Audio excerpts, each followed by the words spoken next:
अस्सलाम वालेकुम व्यूअर्स, मैं हूँ Shakir Solanki. Viewers, election commission ने जो इंतखाबात के हवाले से जनवरी का आखिरी हफ्ता दिया है, इस पर बाकी जमातों ने तो वेलकम किया है, लेकिन पीपल्स पार्टी अभी भी मुतमईन नहीं है। पीपल्स पार्टी ने अपने तहफ़्फ़ुज़ात का इजहार किया है, रिजर्वेशन शो किए हैं। आज कमर जमान कायरा और इम्तियाज़ सफदर वड़ाइच आज इलेक्शन कमीशन गए थे। उनके हवाले से ख़बरें आईं, तमाम टीवी चैनल्स पर चली हैं कि उन्होंने अपने रिजर्वेशन जो हैं पीपल्स पार्टी के, वो इलेक्शन कमीशन के सामने पेश किए हैं।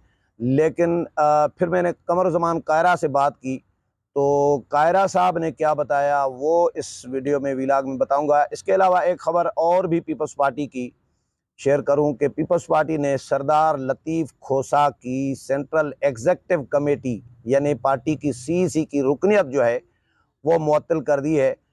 पहले लतीफ़ खोसा के हवाले से बताऊं कि लतीफ़ खोसा गवर्नर भी रहे हैं पीपल्स पार्टी के। लतीफ़ खोसा बहुत सारे मुकदमात में आसिफ अली जरदारी के वकील भी रहे हैं, मुकदमात लड़े हैं और पीपल्स पार्टी के अहम तरीन लोगों में शुमार किए जाते हैं। पार्टी के मरकज़ी सेक्रेटरी जनरल भी रहे हैं पीपल्स पार्टी के, और जहांगीर बदर के बाद।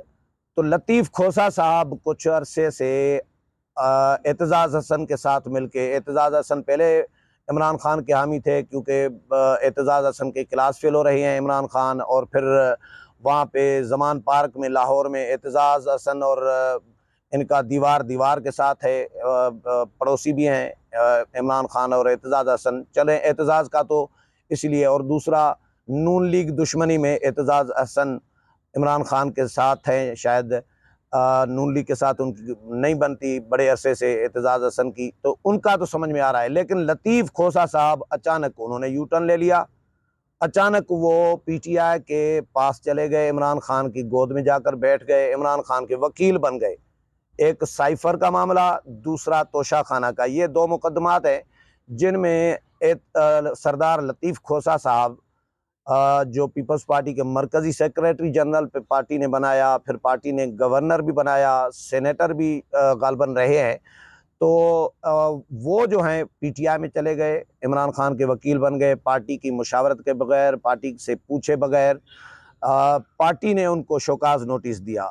एक हफ्ता पहले पार्टी के मरकज़ी सेक्रेटरी जनरल नैयर बुखारी के दस्तखत के साथ उनको शोकाज नोटिस भेजा गया और उनसे वजाहत तलब की गई कि भाई साहब, आप पार्टी की मंजूरी और इजाज़त के बगैर एक पार्टी के मुखालिफ जो जो जो लीडर है और दूसरी पार्टी के लीडर हैं, और जिन पर संगीन किस्म के इल्ज़ामात हैं, जो फ़ौजी तनसीबात पर हमलों में मुलविस रहे हैं, जिन पर जो जो साइफ़र का मामला है वो सीरियस है और संजीदा किस्म के इल्ज़ामात या जो जो उन्होंने जराइम किए हैं, तो उनके आप वकील कैसे बन सकते हैं? आप ज़रा वजाहत करें। और 7 दिन का टाइम दिया गया लतीफ़ खोसा साहब को कि 7 दिन में आप वजाहत करें और नहीं तो फिर आपके ख़िलाफ़ कार्रवाई की जाएगी। तो 7 दिन आज गुज़र गए, शायद ग़ालिबन कल गुज़र गए थे, तो आज उनका बाज़ाब्ता तौर पर नोटिफ़िकेशन जारी किया गया और उनकी सेंट्रल एग्जीक्यूटिव कमेटी की जो रुकनियत है वो मुअत्तल कर दी गई है। हाँ, इसमें ये 2 चीज़ें क्लियर कर दूं कि एक होती है सेंट्रल एग्जीक्यूटिव कमेटी की सीईसी की मेंबरशिप, दूसरी होती है पार्टी की मेंबरशिप जो बुनियादी रुकनियत होती है। बुनियादी रुकनियत उनकी मुअत्तल नहीं की गई, सिर्फ सेंट्रल एग्जीक्यूटिव कमेटी, क्योंकि सारे लोग तो जो पीपल्स पार्टी के बुनियादी रुकन है वो सीईसी के मेंबर नहीं होते। सीईसी के तो चंद लोग होते हैं जो मरकज़ी रहनुमा होते हैं, अहम तरीन लोग होते हैं। तो सीईसी की मेंबरशिप मुअत्तल कर दी गई है। अब वो सीईसी के इजलास में किसी में नहीं बैठ सकते जब तक उनकी मेंबरशिप बहाल नहीं होती। तो इसी तरह जो पार्टी की बुनियादी मेंबरशिप है, रुकनियत है, वो उनकी अभी तक बरकरार है, वो हैं पीपल्स पार्टी में, पीपल्स पार्टी से निकाले नहीं गए। लिहाजा अलबत्ता उनकी जो सीईसी की मेंबरशिप है वो आज मुअत्तल कर दी गई है। अब एतजाज़ हसन भी इसी तरह ही कहा जा रहा है कि वो भी ज़ेर अताब है, तलवार उनके भी ऊपर लटक रही है मुअत्तली की। लेकिन किसी भी वक्त एतजाज़ हसन की भी इसी तरह की खबर आ सकती है। लेकिन एतजाज़ हसन ने अभी कोई केस शेस नहीं लिया, इस तरह जिस तरह सरदार लतीफ़ खोसा साहब ने केस लिया था।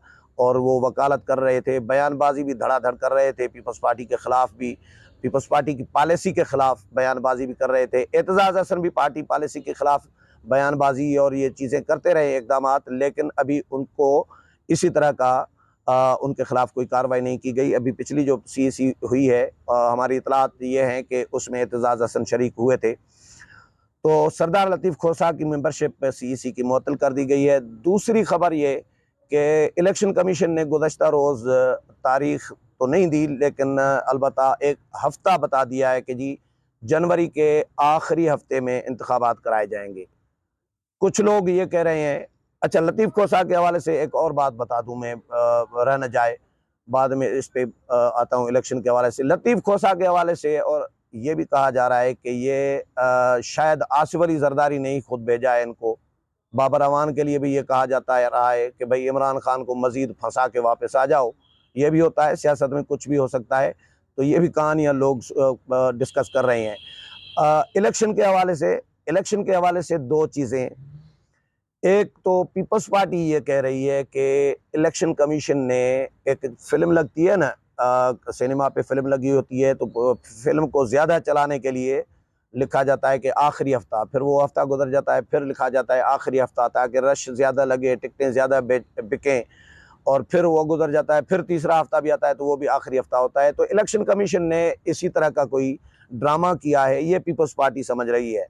कल खुर्शीद शाह से मेरी मुलाकात हुई, परसों भी हुई थी, तो खुर्शीद शाह ने ये बात कही कि हमें ऐसा लग रहा है कि इलेक्शन कमीशन शायद ख़तरा था इलेक्शन कमीशन को कि ये मामला अदालत में है, तो अदालत कहीं से नोटिस लेके या अदालत में चला जाए या कोई हुक्मनामा जारी कर दे अदालत, तो इससे पहले बेहतर है कि हम ही कोई तारीख ऐसे ही कोई हफ्ता अनाउंस कर दें।